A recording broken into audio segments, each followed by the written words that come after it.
जय हिंद साथियों, मैं पूजा चौहान ट्रिकी एकेडमी में आपका स्वागत करती हूँ। मैं लेकर आई हूँ आपके लिए प्रीवियस ईयर के क्वेश्चंस। ठीक है, साइंस से रिलेटेड सारे क्वेश्चंस है, हम वही सॉल्व करने वाले हैं।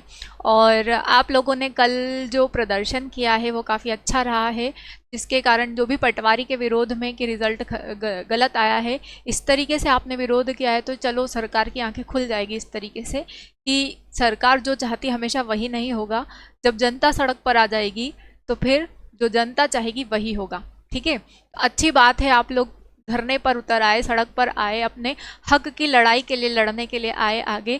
तो इस तरीके से अगर इसी तरीके से एकता रहेगी सभी लोगों में और वो अपने हक के खिलाफ लड़ेंगे तो हो सकता है कि हम भ्रष्टाचारियों का अंत कर सके और हम ईमानदारी से अपनी सीट प्राप्त कर सकते। इतनी मेहनत करने के बावजूद भी जब व्यक्ति सफल नहीं हो पाता है तो एक ना एक दिन उसकी आस टूट ही जाती है। लेकिन फिर जब इस तरीके के हालात बनते हैं तो उस टूटे हुए व्यक्ति में भी एक बार फिर से उमंग की किरण जाग जाती है और वो अपनी तैयारी फिर से शुरू कर देता है। तो इसी तरीके से अपने हक की लड़ाई के लिए बने रहें और हम लोग भी आपके साथ हैं। ट्रिकी एकेडमी हमेशा आप लोगों के साथ में है, तो इसी तरीके से बने रहें और अपनी हक की लड़ाई लड़ते रहें। ठीक है, शुरुआत करते हैं हम क्वेश्चंस की। अनौपचारिक सीवेज जो पीने के लिए अनुपयुक्त है गंभीर बीमारियों का कारण बनता है, जैसे कि खांसी, रेबीज, सिफिलिस या टाइफाइड। ऐसी कौन सी बीमारियां हैं जो अनुपयुक्त सीवेज यानी कि जो नदी नालों का पानी है उसके कारण बीमारी हो सकती है? वो कौन सी है? खांसी। क्या खांसी उसके कारण होती है? नहीं होती है, ये एक जीवाणु के कारण होती है। रेबीज जो होता है वायरस के द्वारा होता है और सिफिलिस जो होता है ये भी एक प्रकार की वायरल ही डिसीज है। बचता क्या है? टाइफाइड। टाइफाइड भी जीवाणु के द्वारा होता है, लेकिन ये किसके कारण होता है? दूषित भोजन और दूषित जल के कारण क्या हो जाता है? व्यक्ति को टाइफाइड हो जाता है, जिसके अंदर क्या होता है? आंतें कमजोर हो जाती हैं। आंतें बहुत कमजोर हो जाती हैं, आंतों में छिद्र पड़ जाते हैं, जिसको क्या कहा जाता है? टाइफाइड, या हिंदी में इसको कहा जाता है मियादी बुखार या फिर मोतीझरा कहा जाता है। इसका जो बैक्टीरिया होता है उसका नाम है साल्मोनेला टाइफी। ठीक है, साल्मोनेला टाइफी, जिसके कारण ये बीमारी हो जाती है। चलिए अगला प्रश्न है, ये जो हम पेपर लेकर आए हैं आपके लिए 9 जनवरी 2022 के फर्स्ट शिफ्ट का क्वेश्चन है ये। तो आप प्लीज़ हमारी वीडियो को ज़्यादा से ज़्यादा लाइक करें, शेयर करें, सब्सक्राइब करें और व्यू ज़रूर कीजिए। ठीक है, अगर आपने 1-2 वीडियो देखी आपको अच्छी लगी फिर आप लगातार लाइक किए जा रहे हैं वीडियो को, तो ऐसा ना कीजिए। आप वीडियो को ज़रूर देखें, क्योंकि देखेंगे तभी तो आपको नए क्वेश्चंस मिलेंगे। इसीलिए आप ज़्यादा से ज़्यादा वीडियो को व्यू करें और शेयर भी कीजिए। ठीक है, अगला क्वेश्चन है, निम्नलिखित में से कौन सा सूक्ष्म जीव एक जीवाणु है और खुले घावों के माध्यम से प्रवेश करता है जिससे जल जनित रोग होता है? ठीक है, क्या पूछा है? एक सूक्ष्म जीव के बारे में पूछा है जो बैक्टीरिया होता है, अगर किसी व्यक्ति को चोट लग जाती है तो उस चोट के माध्यम से वो शरीर में इंटर कर जाता है और किस प्रकार का रोग देता है? जल जनित रोग, मतलब जल से होने वाली बीमारी दे देता है। तो वो बैक्टीरिया का नाम यहाँ दिया गया है क्लोस्ट्रीडियम बोटुलिनम, नेग्लेरियम फाउलेरी, माइक्रोस्पोरिया या जियोडी लेम्बलिया। ठीक है, तो इसका जो सही आंसर है ऑप्शन ए इसका सही आंसर है, क्लोस्ट्रीडियम बोटुलिनम। नेक्स्ट क्वेश्चन है, जल प्रदूषण से बचने का रगर उपाय क्या है? जल प्रदूषण से बचने का, कचरे को खुले क्षेत्रों में फेंक दिया जाना चाहिए, इससे भी जल प्रदूषण होगा। निकटवर्ती जल निकायों में तेल फैलाव को उजागर करना, इससे भी जल प्रदूषण होगा। सभी उद्योगों को अपने कचरे को नदियों में खत्म करने से पहले उसका उपचार करना, ये जो है ये बिल्कुल सही तरीका है जिसके कारण जल प्रदूषण को रोका जा सकता है, या ऐसा कह सकते हैं कि प्रतिबंधित किया जा सकता है, जिसके कारण जितने भी प्रकार के जलीय जीव होते हैं उनकी सुरक्षा हो सकती है, उनकी मृत्यु या उनका विनाश नहीं हो पाता है। तो इसका सही आंसर क्या आएगा? ऑप्शन सी इसका सही आंसर है। नेक्स्ट क्वेश्चन है, रिक्त स्थान में कमी से आंतरिक रक्त स्त्राव हो सकता है, मतलब कि आपके अंदर कहीं नसों में रक्त का बहाव शुरू हो सकता है। तो उसका क्या बताए हैं? ऑप्शन क्या बताए हैं? प्लाज्मा की मात्रा, आरबीसी की गिनती, डब्ल्यूबीसी की गिनती या फिर प्लेटलेट्स की। देखिए प्लाज्मा जो होता है हमारे ब्लड में घुला हुआ रहता है और ये पीएच हार्मोन्स की पीएच वैल्यू को मेंटेन करके रखता है। आरबीसी जो होती है, आरबीसी हमारे ब्लड में आरबीसी की ही मात्रा सर्वाधिक होती है और आरबीसी के ही द्वारा हमारे पूरे शरीर में ऑक्सीजन का परिवहन होता है। डब्ल्यूबीसी जो होती है हमारे इम्यून सिस्टम को स्ट्रॉन्ग करती है, साथ ही साथ ये हमें रोगों से लड़ने की ताकत भी देती है, ठीक है, ताकि हम रोगों से लड़ सकें और हमारी रोग प्रतिरोधक क्षमता बढ़ सके। ये 5 प्रकार की होती है, न्यूट्रोफिल्स, बेसोफिल्स, इयोसाइनोफिल्स, मोनोसाइट और लिम्फोसाइट। इसके बाद में है प्लेटलेट्स। प्लेटलेट्स जो होता है हमारी रक्त की कोशिकाओं में रक्त का थक्का या कहीं ऐसे अंगों में रक्त का थक्का बनाने में सहायक होता है, जिससे अगर अंदरूनी कहीं चोट लगी हुई है तो उसमें से बहने वाला ब्लड रुक जाए। लेकिन यहाँ पर क्या पूछा गया है, आंतरिक रक्तस्राव हो सकता है, तो क्या आएगा आंसर, प्लेटलेट्स ही आएगा। अगर आंतरिक रक्तस्राव हो रहा है मतलब कि प्लेटलेट की गिनती में कमी है, ठीक है, तो ऑप्शन डी इसका सही आंसर है।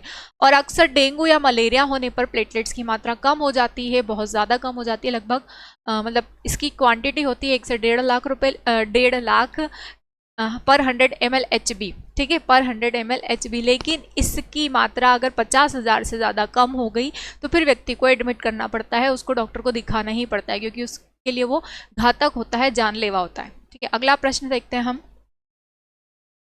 टाइफाइड किस रोगाणु से होता है। टाइफाइड का, जैसे मैंने अभी आपको फर्स्ट क्वेश्चन में ही बताया था उसके बैक्टीरिया का नाम, तो यहाँ पे वही बैक्टीरिया का नाम पूछ लिया गया है कि टाइफाइड किस बैक्टीरिया के कारण होता है। हेपेटाइटिस वायरस, बैक्टीरिया है तो वायरस तो आएगा नहीं। माइक्रोबैक्टीरियम या तपेदिक, ये एक बैक्टीरिया है लेकिन टीबी का होता है, ठीक है।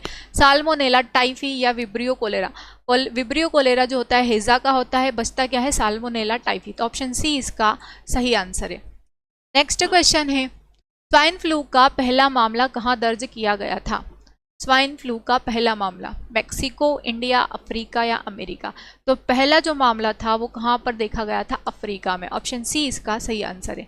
नेक्स्ट क्वेश्चन है, लकी अपनी माँ से पूछती है कि खरीफ की फसल कब उगाई जाती है। देखिए रबी और खरीफ की फसलें, बहुत क्वेश्चन आ रहा है कि रबी की फसलें कौन सी होती है और खरीफ की फसलें कौन सी होती है। खरीफ की फसलें जो होती है वो कब उगाई जाती है, गर्मी में, ठीक है, और रबी की फसलें सर्दियों में, तो ऑप्शन बी इसका सही आंसर आएगा। नेक्स्ट क्वेश्चन है, पोषण के तरीके के संबंध में वर्ग कवक है। वर्ग कवक रिक्त स्थान है कि क्या होते हैं वर्ग कवक, डिंकपोजर, स्क्वावेंजर, परजीवी या कॉप्रोफिलस। तो देखो कवक एक प्रकार के परजीवी होते हैं, तो पैरासाइट्स होते हैं, ऑप्शन सी इसका सही आंसर है, पैरासाइट्स। नेक्स्ट क्वेश्चन है, जीव विज्ञान का जनक, जीव विज्ञान का जनक किसे कहा जाता है, थियोफ्रेस्टिस। थियोफ्रेस्टिस जो होते हैं ये वनस्पति विज्ञान के जनक होते हैं, वनस्पति विज्ञान, वनस्पति विज्ञान के जनक कौन है, थियोफ्रेस्टिस हैं। डार्विन जो है इन्होंने क्या बताया था, जैव चक्र विकास के बारे में बताया था। Carl von Linnaeus, Carl Linnaeus जो है इन्होंने किसके बारे में बताया था, जंतु जगत का वर्गीकरण बताया था। तो बचते कौन है, अरस्तु, एरिस्टोटल, ऑप्शन बी इसका सही आंसर है। कार्ल वॉन लीनियस ने क्या बताया था, जंतु जगत का वर्णन, कि किस प्रकार से पहले 2 जगत में, फिर 3 जगत में, फिर 4 जगत में और आखिरी में 5 जगत में जंतुओं को विभाजित किया गया था। ये किसने बताया था, ये कार्ल लीनियस ने। आपसे पूछा भी जा सकता है कि द्विजगत वर्गीकरण किसके द्वारा दिया गया है जंतुओं में, तो वो कार्ल लीनियस के द्वारा दिया गया है, त्रिजगत हैकल के द्वारा दिया गया है, ठीक है।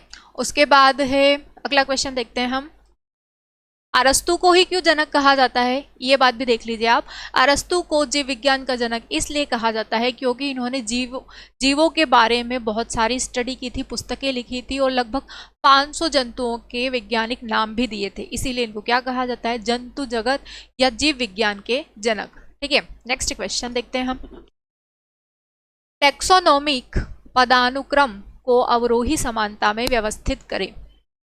ऑप्शन दे रखे हैं, प्रजाति, जिन, जिनस, परिवार, आदेश, वर्ग या और फाइलम।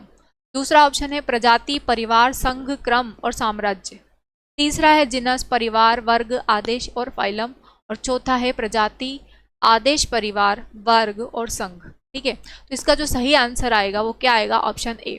पहले किसी जीव की प्रजाति होगी, उन प्रजाति को आगे बढ़ाने के लिए उनके जीन्स ट्रांसफर किए गए होंगे, ट्रांसफर हुए तो क्या बना, उनका परिवार बन गया, और परिवार बना तो आदेश हुआ, वर्ग बन गया एक, और उसी पूरे वर्ग को क्या कहा जाता है, फाइलम। उसमें अलग अलग खंड बनाए गए उन प्रजाति के जीवों में, और उसके बाद में एक उसको नाम दे दिया कि ये इस जगत का है, ठीक है।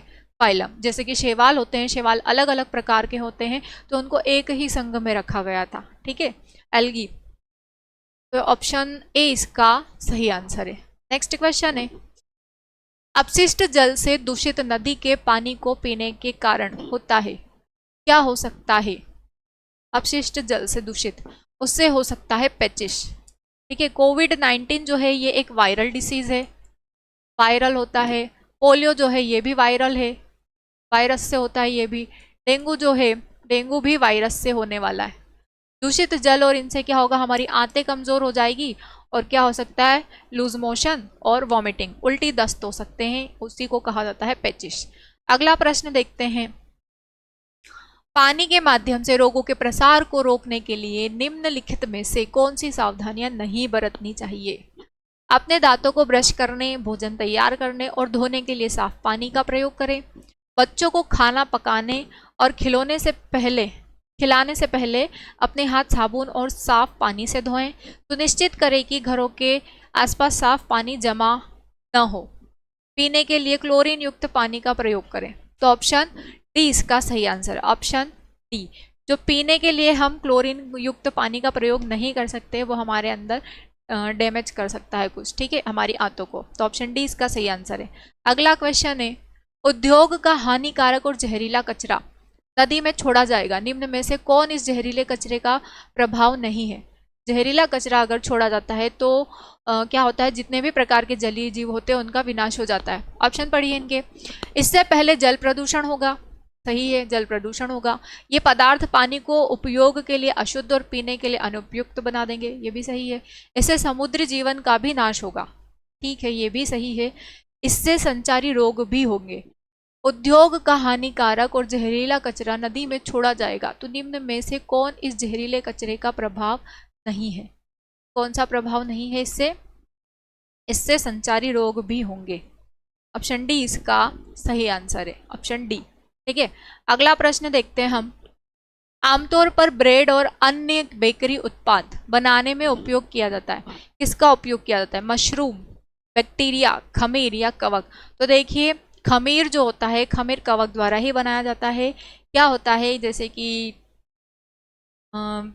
जो भी मतलब छाछ वगैरह होती है, इनको मैदे में घोल दिया जाता है और मैदे के साथ में इसको घोल दिया जाता है और कुछ दिनों के लिए इनको रख दिया जाता है ताकि उसमें क्या उत्पन्न हो सके, कवक। और यही कवक किण्वन की प्रक्रिया के माध्यम से किस में बदल जाते हैं?